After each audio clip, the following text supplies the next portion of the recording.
that kind of water for that kind of price. The next speaker is Mike Turco. I said he's one of my heroes. I always learn something when I'm with him. Mike, again, was the head of this water group at the USGS in Shenandoah there for many years. Hydrologist, basically understanding the physical aspects of these aquifers and doing the tests that USGS does to help us make decisions. He then moved to the Harris-Galveston Subsidence District. You recall that was the area starting in the 50s and 60s after the war. Some of those properties in Galveston County sank 9 or 10 feet from subsidence for use of groundwater. Subsidence District was created. They're the regulatory agency in Harris County, Galveston County. Then he's also in, I guess, the lead guy for the Fort Bend Subsidence District, which is another district created for the same purpose. So Mike's going to talk about why we need to conserve. Are you ready? I'm ready. Yeah, go ahead. Thank you very much. I've got a lot of really good information so far today, and a lot of it overlaps. So I'm gonna stall here for just about a second and see if I can gather some additional information. You're gonna watch me create a new presentation on the fly, which is no big deal.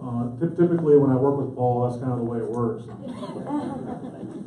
But let me just say, I started my water career in Nebraska, if you can believe that. I grew up in South Omaha and began my USGS career there, working in very similar aquifer. The High Plains aquifer in Nebraska, if you can believe it, is actually pretty similar to what we have here. But as you find out when you're in the science industry, either you end up being a researcher and doing a bunch of those things, or you end up going into management. So I ended up taking a job as a chief hydrologist here for the Houston office in 2004, and have been here in Houston ever since. And I actually, even though I work for the Harris-Galveston Subsidence District, and their office is down in Friendswood, I actually live in the Woodlands.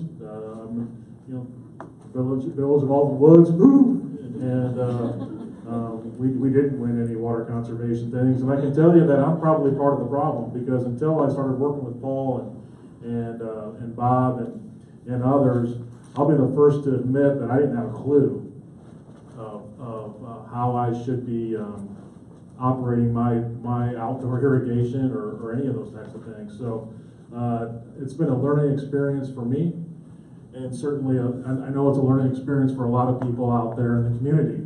And seeing all the master gardeners here and seeing all you here today, what an excellent turnout for water conservation on a Saturday morning. Appreciate you taking the time to be here, and I hope that you get a little bit of information that you can take back to your neighbors and friends, just to help them, if anything, weed through the various sources of information that they get out in the media, because certainly there's a lot of different opinions out there about water issues, not only in Montgomery County, but in the state of Texas in general. And what I'm going to show you today is a little bit more of a regional perspective. So you've heard from Paul and from Bob, and they've really kind of given you information, with the exception of the beautiful photo from Montana, of things that are going on in your backyard. But it's important for us to recognize that all of our water resources, whether it's the surface water that we utilize today or the groundwater that we've utilized since we moved here, all of those are regional. And they don't know geopolitical boundaries. They don't follow county lines. And all of the use that we have affects all the other users in the area to some degree. Let me go a little bit further and say that we talk and have talked a lot about water conservation as an important part for drought mitigation. That when we get into a time of crisis, water conservation is an important part of us dealing with that time of crisis, whether it be drought, whether it be other types of infrastructure failure. You can name a long laundry list of those types of things. We need to move to a perspective that water conservation is just another source of water. It's a water supply strategy that we need to keep in our toolbox and use every day, and not just think about it when we have a crisis, like a drought. You know, the Woodlands has taken that step and have moved to, I'm not gonna say that they're mandatory water restrictions, but they enforce them and they let you know, and it isn't like they're gonna take you to jail, at least not yet, but who knows? I don't know what you guys are up to sometime. But there's a lot of communities around our area, and certainly down in Houston and elsewhere in the region, that just don't see that sense of urgency when it comes to those types of little things. And developing ordinances and laws, the political climate, there's never going to be a good time for that politically. But I think that through education and through information and groups like this getting out there and just getting the word out, we can incite those behavioral modifications, make those changes, hopefully without the need for laws. People just understand that this, not only is it good for our water resources, not only is it good for our lawn, it's good for our region. So those are the kind of things that we're trying to put out there. I'm going to move into my information. It's regional in nature. You're going to see a lot of duplication, and I'm just going to focus on filling in some of the details that deal with it from a regional perspective. I included this little picture up here. It's from the EPA, and it talks about outdoor watering and how bad we are at it. And I've heard various percentages between 40 and 60% of household use can be attributed to outdoor irrigation. I was not very good at that, and I was probably more on the upper end of that because I didn't know any better. You know, I bought my house, came here from Nebraska. They had this weird St. Augustine grass. I didn't even know what it was, and they said, well, you just turn it like this and set it, just leave it alone. I think a lot of people do that until they get some additional information and understand that not only are they wasting water, but they're hurting their lawn. And after you go through a resodding effort and realize that you need deeper roots and you don't need to water so much, you begin to understand that there's more to it than just setting it and forgetting it. So I'm going to talk a little bit about this later, but one of the things that the Harris-Galveston Subsidence District is doing right now is entering into an outdoor irrigation campaign. We're providing information and tools throughout the Harris and Galveston County to help people not only learn more about how to better manage their outdoor watering, but also why it's beneficial, and then give them tools to help them do that and provide them additional information. I'll talk about that a little bit later on. So where do we get our water from? Bob and Paul have both talked about this already. We have historically gotten our water from groundwater, and you've seen this cross section before. I can tell you that we have 3 primary water bearing units. The Chico and the Evangeline are shallow. The Jasper is deep. Bob discussed all of this, but one thing that we kind of look over sometimes is that these kind of cross sections are I want to go talk to these guys over here. I'm just going to go over here and stand by yours for a little bit. So this cross section, very neat and tidy. I mean, it looks like a nice cake, right? You got layer, layer, layer, and everything's very neat and orderly. The reality about our aquifer is that it's a mess. It's an interbedded sand and clay. And for the geologists in the room, you know what that is, but for everybody else, if you go down to Galveston Island and dig a trench on the beach, and you see dark layers and sand layers, that's what it looks like. Only it's about 7,000 feet thick of that. Those sand and clay layers aren't laterally continuous. They don't extend far away. They're interconnected, and they're relatively thin. And we could drill a well hole right here. We can go to the front entrance of this building, and we'd have a different cross section. That's how intermixed it is. It's equally mixed up and reworked everywhere, which makes it very easy for us to show it that way in a very simplistic way this year. Now, in 1975, the Harris-Galveston Subsidence District was created by the legislature in an effort to deal with a very serious problem in the Gulf Coast. It's called subsidence. Subsidence was first documented in the area in the 1920s, and the relation between groundwater withdrawal and actually shallow fluid withdrawal and subsidence was made there by the USGS in 1939 in Baytown, where 3 foot of subsidence occurred in 8 years, which is a lot in that short amount of time. Right now in California, they're getting about a foot a year in San Joaquin Valley, so it wasn't the fastest. I think at the time it might have been the fastest, but it's certainly not now.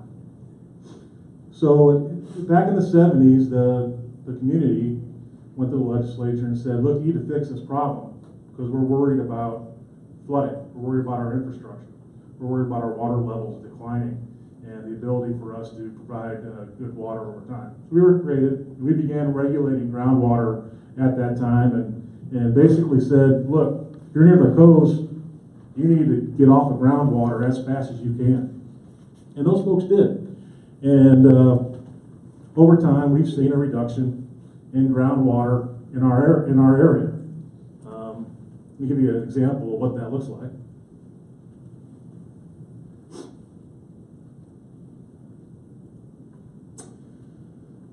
So here's the groundwater withdrawal that we've had in Harris-Galveston County since 1975, over here to the to your left, to 2016. This is just fresh off of our annual groundwater report. You saw that Bob was talking about 1 billion gallons a month and those types of things. Well, back in 1975, Harris-Galveston County as a whole was using 450 million gallons a day of groundwater. And since that time, through regulation by the Subsidence District, that amount of groundwater withdrawal has reduced to about 230 million gallons a day.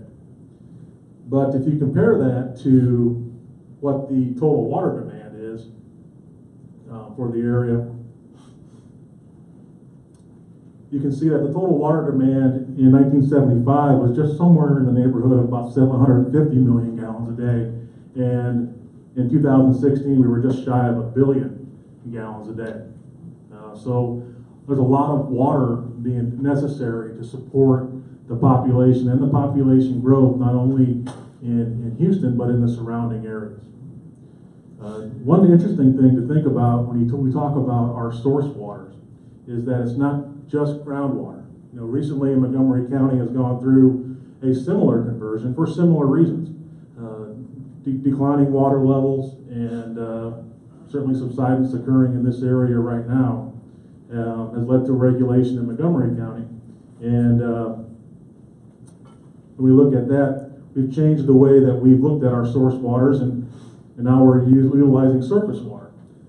The region in our area, we get our surface water from three basins. The Trinity River Basin, which starts up near Dallas, the San Jacinto River Basin, which is generally local to this area, and then the Brazos River Basin, which goes all the way across the state. Each one of those basins provides water to some portion of this region. When I'm talking about our region, I'm talking about Montgomery County, Harris County, Galveston County, Fort Bend County, Brazoria County, Chambers, Liberty, up near Grimes, Waller, all the areas, about 14 counties that comprise our region. The Trinity River brings water to Lake Houston, and Lake Houston then in turn provides water to most of Harris County. The Brazos River takes water to Fort Bend County and Galveston County.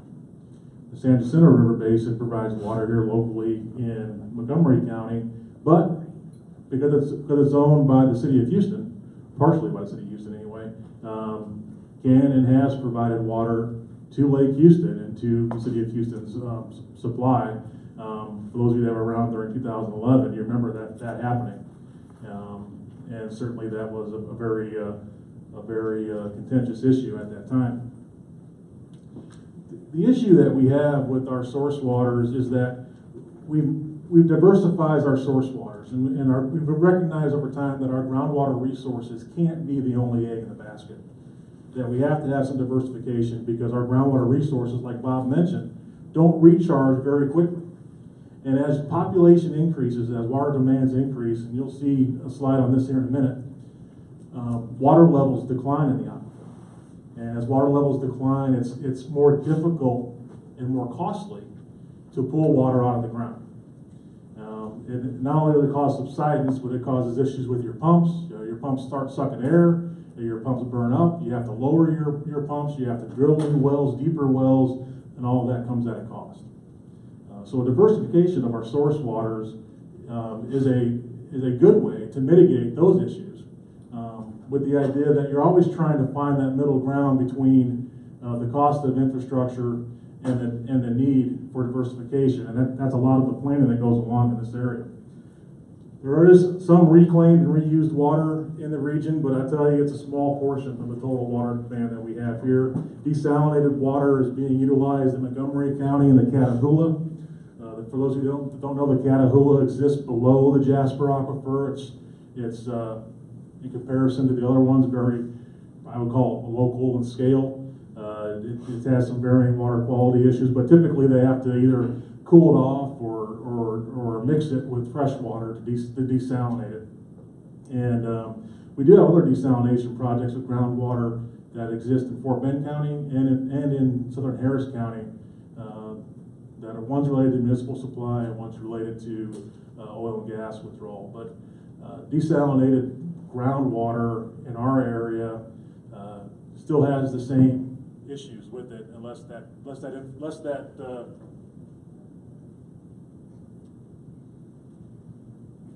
my battery's dead. So unless that water comes from very deep in the aquifer, we know that when it comes from the shallow parts of the aquifer, it's almost certainly going to cause subsidence. When it comes deeper, we're learning more about that, but we know, and I'll show you here in a second, that even in areas where most of the water comes from the deeper unit, we see subsidence occurring today. So we talked about water supply, we talked about population increase. Here's Montgomery County, and my graph goes a little bit further. It goes up to 2070. So the Harris-Galveston Subsidence District, in cooperation with Lone Star and Brazoria County Groundwater Conservation District and others, went through a regulatory plan update to shore up some of our population projections and water demand. And we utilized University of Houston, a company called Metro Study, to look at short-term changes and short-term projections and long-term projections in population. But for our needs and for the needs of water planners, it's not so much what that number ends up being for the county. You really need to know where they're going to be, where they're going to go, what's their migration patterns. So we factored all of that in and developed our regulatory plan and had that approved by our board of directors in 2013. But here's Montgomery County. Here's data from 1990 to 2000, 2010, 2010 census, and then projected that out. There's a couple of different lines there, but that, I'm going to call this green because I'm colorblind, but you can make up your own color if you want.